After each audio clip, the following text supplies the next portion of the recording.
莫雷拉喺香港騎日本馬出戰，結果尋日呢，一隻就輸俾超級冠軍馬嘉應高升，其餘兩隻呢，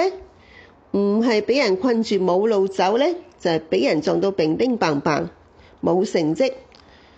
佢嘅頭馬呢，係嚟自佢身為主帥嘅方嘉柏馬房嘅，但係其實最令人意想不到嘅係，有啲日本 fans 專程嚟香港支持佢，喺賽後呢，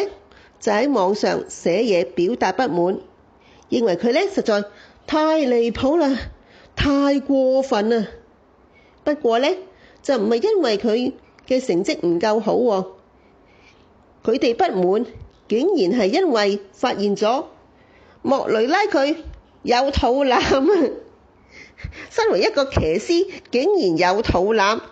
令到佢啲日本 fans 非常之不滿啊！至於尋日幾場一級賽呢，有日本馬參與，所以日本馬會好似都有喺馬房直播嘅。有日本網友買中咗嘉應高升同埋李健夢境嗰場，都有啲收穫嘅。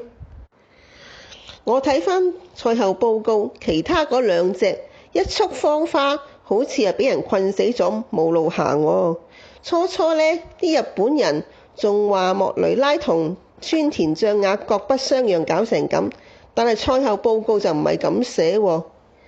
阿莫雷拉冇搞過川田將雅喎，反而搞川田將雅嘅好似係阿白鹿金剛同埋鴻運帝王啊。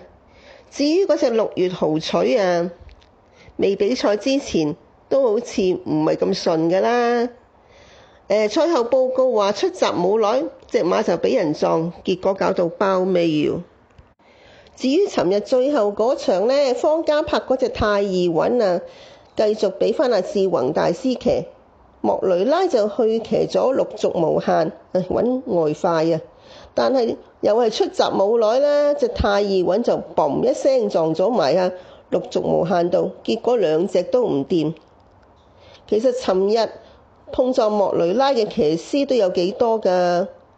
好似得阿楊明倫一個要罰啫喎，罰一日停賽。莫雷拉呢個禮拜會請假，會缺陣2日，唔知邊個做佢嘅方嘉柏馬房替工呢？不過肯定唔會係馬會冠軍㗎啦。